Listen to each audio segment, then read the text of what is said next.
morning everyone. Today we will discuss about matter and materials. Yes, today we will discuss about matter and materials. Matter. Any object which has mass and occupies space is known as matter.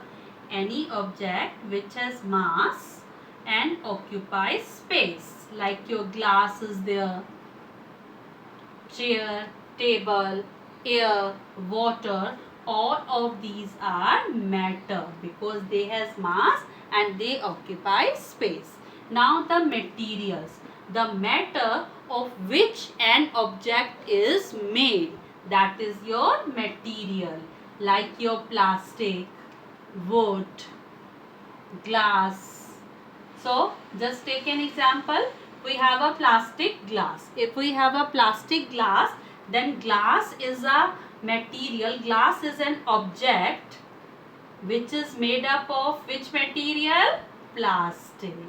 So every object is made up of some materials, and it may be that a single object may be made up of different materials. For example, a glass, we can make a glass from the plastic, as well as we can make the glass from the wood, as well as we can make the glass from the by using a piece of glass. A tumbler can be made by using a plastic, by using a wood, or by using a glass. Means a single object we can make by using different materials. On the other hand, a single material can be used for making different objects. Yes, see, this is a plastic. We can use this plastic for making the tumbler, as well as we can use this plastic for making toys.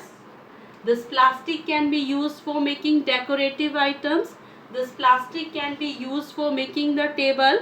Okay, so a single material can be used for making different objects, and a single object can be made by using different materials. So matter, anything which has mass and occupies space, is known as matter, and the material of which an object is made.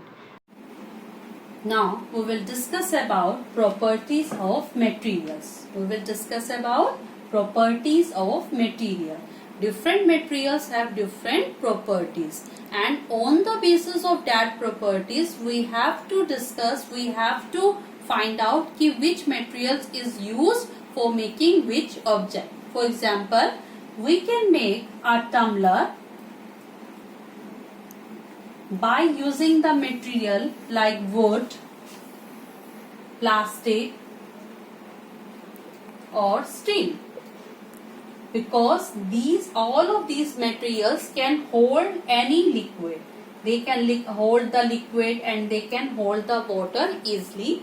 But can we use a piece of paper or a piece of cloth to make a tumbler? The answer is no. We can't use a piece of paper or a piece of cloth to make a tumbler, because paper and cloth cannot hold water or any liquid. So we have to choose a materials for making an object. So first of all, on the basis of the properties of the object or the properties of the material, and for the purpose of which an object is to be used. For example, we can't use the paper or a piece of cloth for making the cooking vessels. Yes, we can't use, because this paper or the cloth, they can be easily burnt.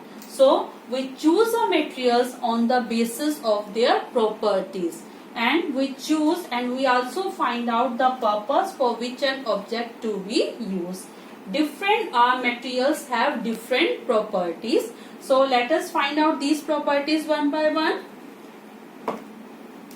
The first one is your appearance. The first property of any object is appearance. The next one is the solubility of the object.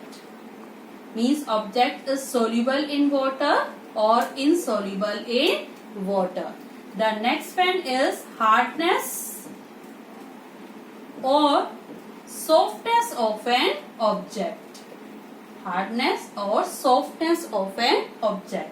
After that, the next property of a material is floating or sinking.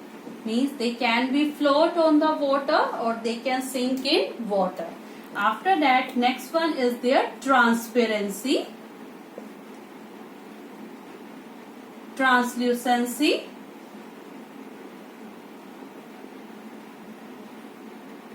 and their opaqueness. So these are the different properties of a materials. Appearance means how they look like. Solubility, they are soluble in water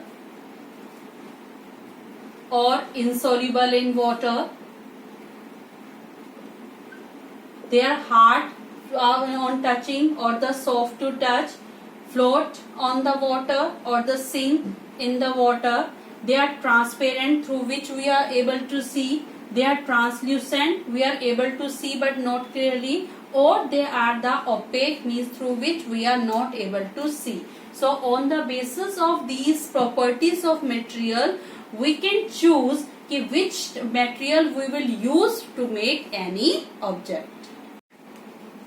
Now we will discuss about sorting materials into groups. Yes, we can sort different materials into groups on the basis of their properties. Yes, on the basis of their properties, we can divide different materials in different groups. So for the sorting of materials into groups, we have to discuss different properties of the materials. And first of all, we will have a discussion on appearance. Appearance, on the basis of appearance, materials can be divided into two types.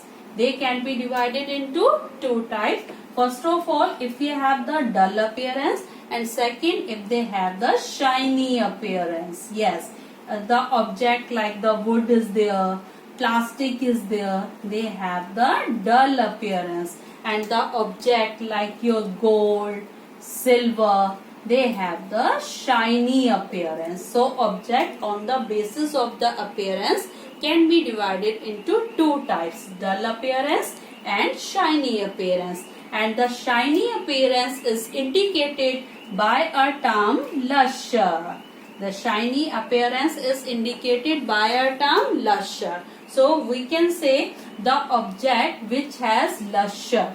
The object which has lustre are known as the lustrous material like your gold, silver, steel.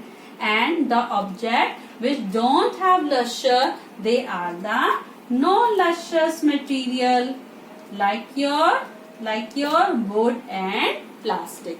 So on the basis of appearance, we can sort the materials into two groups, dull appearance and the shiny appearance. But this shiny appearance, after some times they lose their shine. Luster materials, after some time they lose their shine. This is due to the action of air and moisture on its surface. Yes, due to the action of air and moisture on its surface, they mostly lose their shine. So we can see the shiny surface on a freshly cut surface. If we will cut, you can say on a freshly cut surface, we can easily find out that material has a shiny appearance or has a dull appearance. So those materials which have luster, which has shiny appearance, are known as lustrous materials, and